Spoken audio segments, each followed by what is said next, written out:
Ladies and gentlemen, good day and welcome to the telecon of Cadila Healthcare Limited, which is scheduled to discuss sale transaction of animal health established markets undertaken by the company. As a reminder, all participant lines will be in the listen-only mode, and there will be an opportunity for you to ask questions after the presentation concludes. Should you need assistance during the conference call, please signal an operator by pressing star and 0 on your touchtone phone. Please note that this conference is being recorded. I now hand the conference over to Mr. Akhil Gupta from Investor Relations team of Cadila Healthcare Limited. Thank you, and over to you, Mr. Gupta. Thank you very much. Good evening, ladies and gentlemen, and welcome to the Cadila Healthcare Limited teleconference to have a discussion on the transaction of sale of animal health established market undertaking. For today's call, we have with us Dr. Sharvil Patel, Managing Director, Mr. Ganesh Nayak, Co and Executive Director, Mr. Nitin Parekh, Chief Financial Officer, and Mr. Hari Sardana, Chief Strategy Officer. With that, now I would like to turn the call over to Dr. Sharvil Patel. Thank you, and good afternoon, ladies and gentlemen. I do wish that you and your families continue to remain safe and healthy during this time of the pandemic. At the beginning of this presentation, let me talk about our strategy as we envisioned. So, at the beginning of this year 2020, we had initiated a strategy exercise for the group by asking ourselves a few questions. How will Zydus look like in 2030? What will be our business composition as we move forward? What geographies we would like to play in?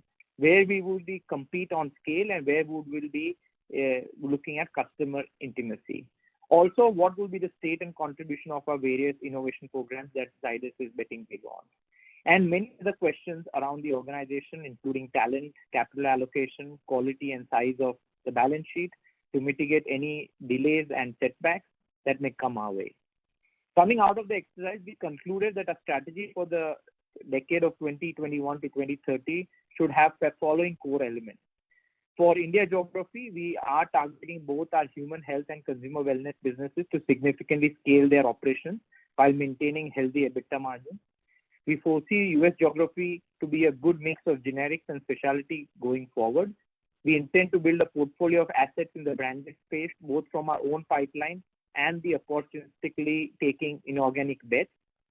Also, we look at some of our emerging markets in Asia and Latin America to scale up and deliver sustainable revenues and EBITDA numbers.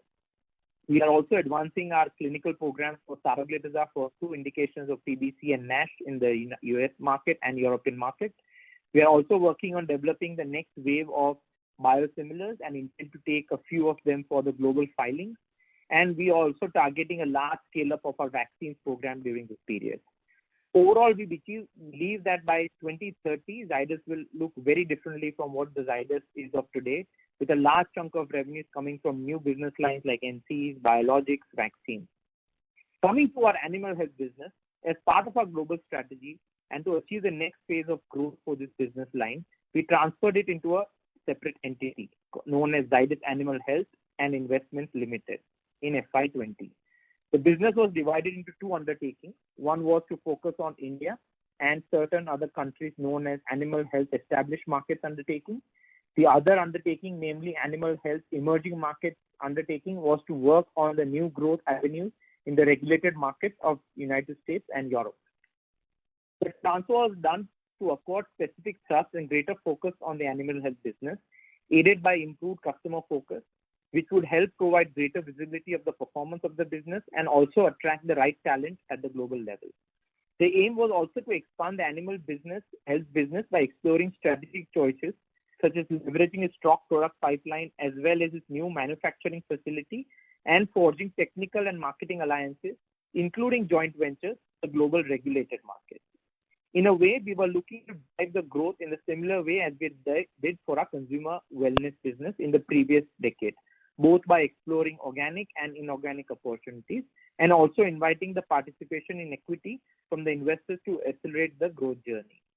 With this objective, we initiated to look for strategic and/or financial partners for our animal health business who share the same values and growth ambitions for the business, with an intention to invite them to take equity stake in ZAHL. Early on in the process, we discovered that the valuing these two undertakings separately and independently was a better operational and economic option than valuing the entity as a whole. And thus, that is how we advanced this exercise, wherein at the end of the process, the consortium led by multiple alternate asset management has emerged as the most suited partner to take animal health established markets undertaking to its next round of growth. Accordingly, ZAHL has entered into a business transfer agreement and other ancillary agreements to sell and transfer the animal health established markets undertaking on a going concern basis to the consortium led by multiples through an SPV in the name of Zenex Animal Health India Private Limited for a slump consideration of rupees 2,921 crore on a cash-free, debt-free basis subject to certain closing date adjustments. Over the last 3 decades, our animal health business has grown to become a pioneer and market leader in the Indian animal health industry. With multiples and its consortium partners committed to growing the business, we are sure that it will continue to grow and strengthen its position in the industry. ZAHL will continue with its efforts to invest and build its animal health business in the regulated markets of USA and Europe.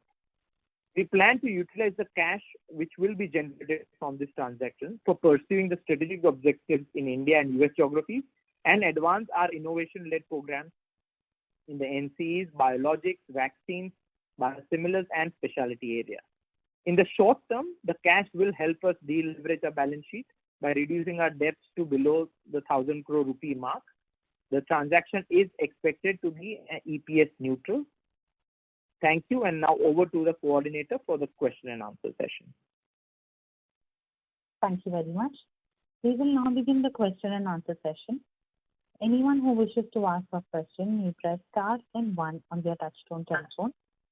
If you wish to remove yourself from the question queue, you may press star and 2. Participants are requested to use handsets while asking a question. Ladies and gentlemen, we will wait for a moment while the question queue assembles.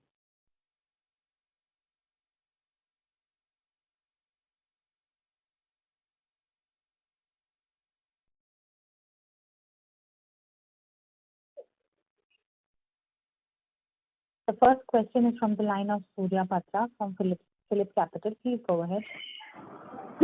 Yeah, thanks for this opportunity, sir. And congrats on the transaction. Obviously, the objective is known, but if you can share what was the kind of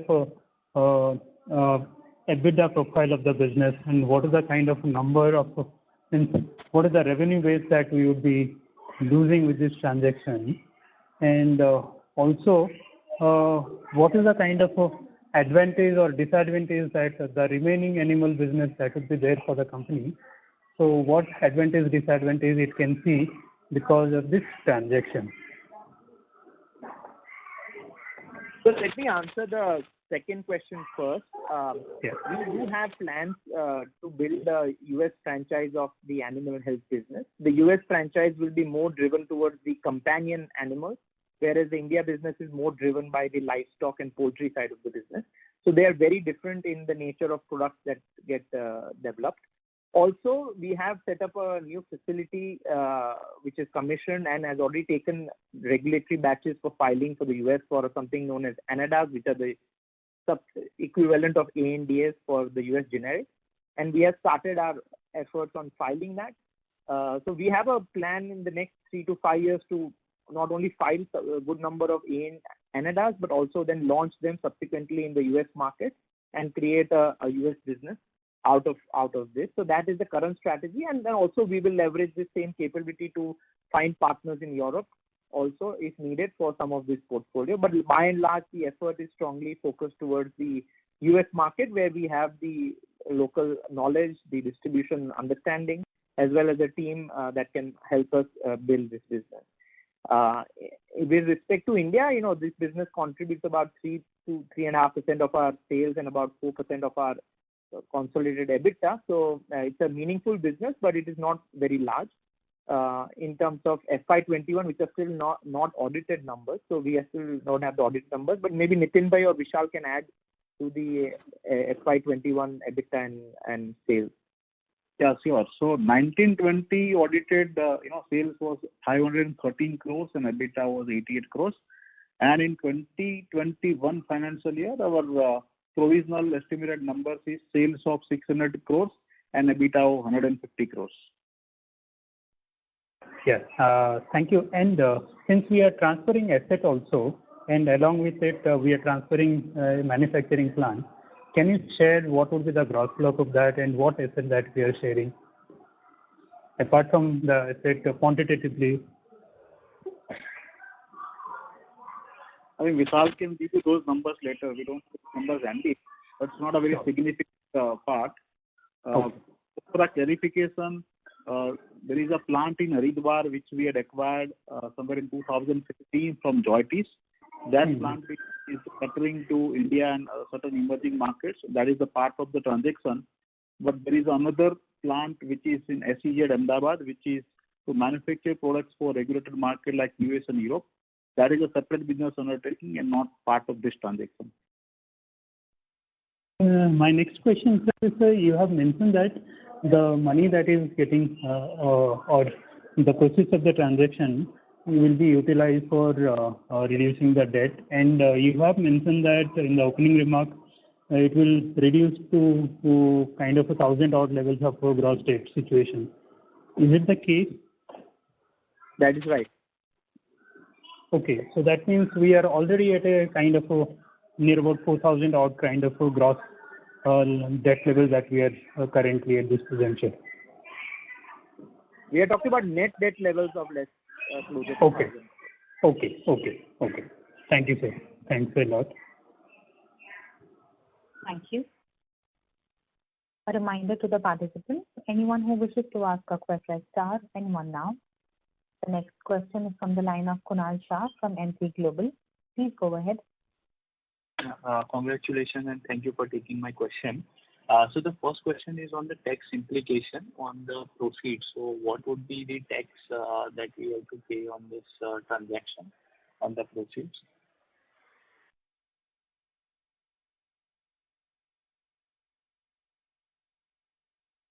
Hello?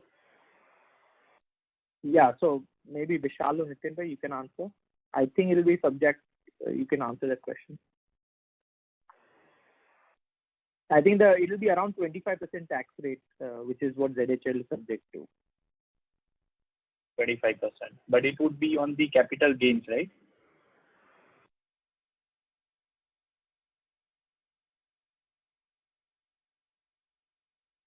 Vishal? Participants to please stay connected as the line for Mr. Nitin Parekh got disconnected. Vishal, you may answer then. So would the tax rate on the capital gains only, or like the profit on the sale of the business? And in that case, what would be the net asset of the undertaking that we are selling? So we will be paying 25% tax on the gains. On the gain. And what would be the net asset for the undertaking? So roughly the calculation of tax is about 200 crore rupees. Okay. And thank you for that. And the second question is on the our second undertaking, which would focus on the US and Europe business. What kind of investment we have already put into that undertaking, and will it need more investment, and when we will start seeing the revenues for that undertaking? So that details we have still not given. Mm-hmm. On at a suitable time, we'll talk about that business. As I said, we already have a facility that is coming, so that's been the cost. I mean, that's already been done. We have already an R&D team that is looking at and filing them. As we come closer to our filing plans in a meaningful manner and the commercial plans, we'll obviously update you about it. But currently, it is in the early investment phase. Sure. Thank you. Thank you. The next question is from the line of Ranveer Singh from Sunidhi Securities. Please go ahead. Yeah, thanks for taking my question. So a few clarity. You said that animal healthcare business would be total 600 crore in sales. So what part of it is being sold? So what was that established market proportion of the sale? All established market is the only business that has revenue today. The emerging market business is under development and no revenue associated with it. Sorry, I missed the word. You said how much? So the entire sales of 600 crore is from the business which is being sold. Okay. No, so that seems a little because in 9 months itself, if you extrapolate, the total animal healthcare business is around 600 crore. If you just annualize 9 months number, we see maybe 605 crore or something. So that means other business is very negligible. There is no other business yet. It is only in development stage. It takes 4 to 5 years to start a new business in the US. Okay. And secondly, that 150 crore EBITDA we have, then how can this be a EPS neutral?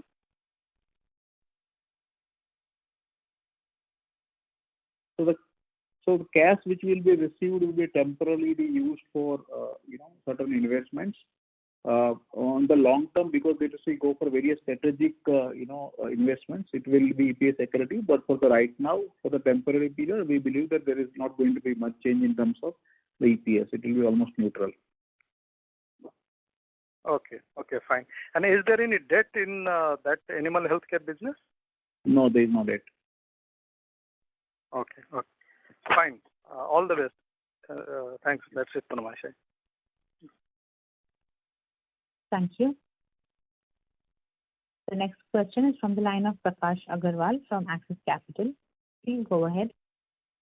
Yeah, good afternoon. Thanks for the opportunity and congrats on the deal. Just wanted to understand the thought process better. I mean, this is to streamline and focus on the key markets, which is US and India, and better capital allocation strategy. I mean, for a Cadila, we never think that, that cash is a problem and for you to invest into biosimilar or vaccines. So how do we see this? I mean, do we see a fast track R&D going forward and fast track of monetization of the same, or how do we see that? So Prakash, as part of our overall strategy, we have obviously very well established businesses and geographies, and then we have a lot of emerging and developing businesses and some businesses which are very stable and good. Now, as part of our next 10 years vision, we see that if we want to make all businesses relevant to the size and scale of what our company should be, and with the requisite amount of capabilities in terms of talent also. Now, when we looked at all of those opportunities, we found an opportunity to scale up Zydus Wellness, and we were able to do so in the last 2 years. We were also looking at similar opportunities in the animal health space. However, in the animal health space, there are not enough players, one is to say, and there were not enough opportunities in terms of finding partners. Also, the whole purpose of it was obviously that we don't want to be a minority stakeholder. So then we said that the transaction would make sense that way. However, if you take a next 10-year point of view, we know that significant revenue and value is going to be driven out of the innovation portfolio that we are developing. And so our strong focus is, from the Cadila point of view, we're going to be driven on that. And the value proceeds of this will definitely help us in accelerating our vaccine program, our R&D program also, and making sure that we are good in terms of any eventuality. So, while one looks for everything as the best case scenario, one has to also build for difficult times. And I think we are, by this, also helping ourselves in terms of insulating that problem. Okay. So it's more like a 10-year call and streamlining the business where you see the build-up happening going forward. Yes. Okay. Got it. Thank you. Thank you. The next question is from the line of Charulata Gaidhani from Dalal & Broacha. Please go ahead. Yeah, congrats on the good deal. And my question pertains to how much can you quantify the gross block for animal health?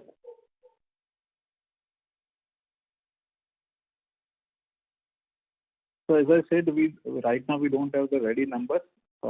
My is that the gross block would be less than about less than 100 crores actually in terms of fixed assets.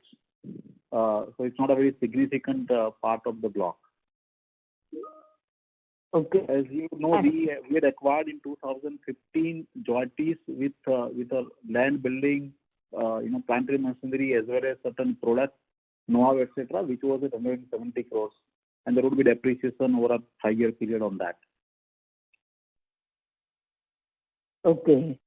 And any intangibles or R&D spends that would be going into this business? So yes, this along with the undertaking all the trademarks, brands associated with this particular business, they are also part of the transaction. This business is mainly the business of brands that way. That is the way you should look at. Okay. So what would be the value of intangible? No, for us it's all self-created. So that will then depend on the purchaser in terms of allocation. For us, there is no separate sale of any of the components. It's the sale of entire business undertaking, consisting all immutable, movable, tangible, intangible, brands, licenses, contracts, everything. So that is the lump sum consideration. This is lump sale deal, and there is no individual values assigned to any of the assets or liabilities. Okay. Yeah. Fine. Thank you. Thank you. The next question is from the line of Sameer Baisiwala from Morgan Stanley. Please go ahead. Thank you, and good evening, everyone, and congrats on a very good deal. Sir, can you just brief us on what was the valuation framework which was used to arrive at this deal value? This was a bidding process. So Moiles and Company acted as the investment advisor to us, and formally the process of price discovery. Then we received the non-binding offers and then binding offers from many players, and then after looking at all the offers that we would and the further negotiations and considering the credentials and the doability of deal, etc. On the various considerations, then we found multiple-led consortium to be the the best suited partner, also to take to the next level of growth for this business. Okay, now this is very helpful. But in terms of specifics, do you think this deal gets priced on basis of what, DCF, or is it price to sales? Or EV to EBITDA? Just some basic framework that one uses for these kind of deals. Well, so we don't know how the buyer would have priced it. For us, it was a bidding process.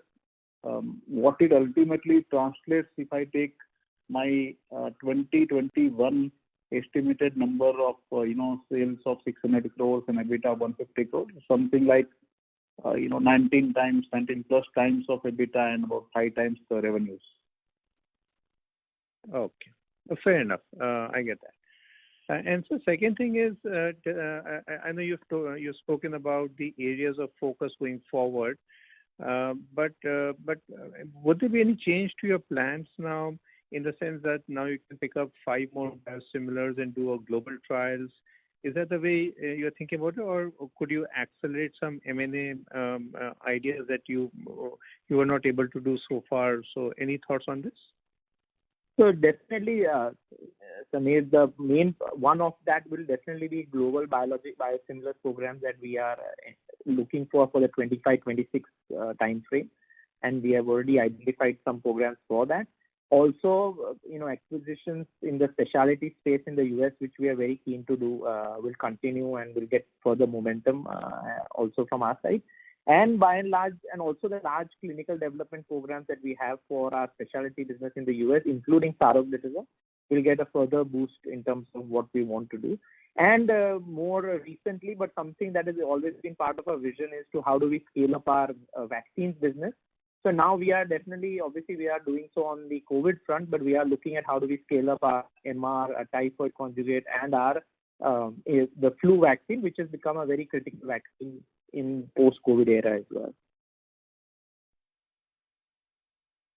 Okay, great. Great. Thanks for this. And then final question. Now, 3 years forward, how would the balance sheet look like in the sense that all that you've spoken of, would that be funded through internal accruals, or you're thinking of levering it up again, and what's your comfort level on that? So currently, we are comfortable with our internal accruals. We don't immediately see the need to do any other leverage. Okay, great. Thank you so much, and good luck. Cheers.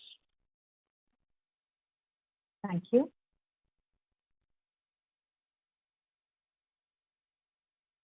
The next question is from the line of Harith Ahmed from Spark Capital. Please go ahead. Hi, good evening. Thanks for taking my question. The numbers you shared for the divested business, top line of around 600 crores and EBITDA of 150 crores for FY21, there seems to be a significant improvement in the margin profile of this business in FY21, from around 17% in FY20 to 25% in FY21. So can you give more color around what drove this improvement? So I think if you've seen post-COVID and during this whole trial times, any companies that had strong operational efficiencies and strong brands have done well. Animal health business has been one of the businesses that has very strong reputed brands in the country. It is one of the top 2 or 3 companies in the country. It has a very good reach and distribution, and the rural part of the economy also did very well and continue to do well. So all in all, I think not only did they do a good job on the sales and profit, but also receivables and all of the health parameters. So it has been a very steady and stable business, and with strong brand equity, which helped during the times of COVID. And this 25% is more like a new normal base level margins for this business, and this is a sustainable level in your. Yes. Yes. No, definitely it is. So it has new opportunities in exports, and obviously it continues to have better operational efficiencies and scale in India. So it will continue to deliver on that. And our current plan talks about further improvement on that. All right. Thanks. Thank you. The next question is from the line of Prakash Agarwal from Axis Capital. Please go ahead. The question has been answered. Thank you. Thank you. The next question is from the line of Kunal Randeria from Edelweiss. Please go ahead. Good afternoon, sir. First question is, if you could share some of the timelines on some of the main investments that you are going to make, like the biosimilar phase in developed markets or Ferroglucosan in NASH over the next 2 to 3 years, and if possible, maybe share the quantum of investments that would be needed here. I don't think we can give you the details right now, but definitely on the NASH and PBC, both trials are underway and already centers have been allocated, and we will be starting recruitment very soon. So that is on track in terms of our development. We had said that end of 23 is where we look for NDA submission on PBC, and maybe 25, 26 on NASH. So that is what we still believe we can achieve. On the biosimilars program beyond India, we are looking at developing Indian emerging markets. We are nominating maybe 2 or 3 biosimilars for the global development, which are post 2025, 26 kind of launches, and some a little later. And for that, the current plans are under development. And as we come closer to a larger investment cycle, we will obviously talk about it in a quarterly update. And beyond that, everything is, as we have been operating. Sure. So would it be fair to assume that your R&D is likely to go up substantially then in the next 2 or 3 years? So R&D in absolute terms will definitely go up. We still believe that with our revenues growing equally, we still believe that we will be around that 8% to sales number for the current foreseeable future. Right. Sure. And Dr. Sharvil, if you can just maybe educate us a bit on how does this animal health business that you have kept for the US market, how does it work? I mean, what are the filing timelines? How does the distribution work in the US? and so on. So they're just trying to understand a bit more, the rationale of keeping this business with you. So two things. One is the rationale is obviously this business currently doesn't, we don't have any revenues associated with it. So it is in the early stages of seeding. The business is, the distribution is very similar. There are a handful of distribution points by which you go through it, similar to the generics distribution that is there. The filing is like you file ANDAs, you file ANDAs, which are requiring a little bit more work related to animal studies and others, in 2 species and others. So that is a little bit different there, that's what you got to do. So I think the whole strategy for us is to make sure we are selecting the right portfolio which can see a good uptick both in the substitution point of view, but more also we create some of our own branding also in the US. For that, we already have a business plan that we are undertaking. I would say today it will be a little too early to talk about those plans because these are not in the near term. But as we come closer in the next 2 years, when we are seeing more commercial ready plans, we can definitely talk a little bit more about it. Today it will be a little bit too premature to give those kind of strategic details out, which we like to keep under wraps. Yeah, I understand that. Just lastly on this, what is the kind of competition in this space in the US? So it is less severe than generics, but it is a far more evolved market. Okay, sure. Okay. Thank you. Thank you. The next question is from the line of Saptarishi Kumar, an individual investor. Please go ahead. Yeah, hi. Hello.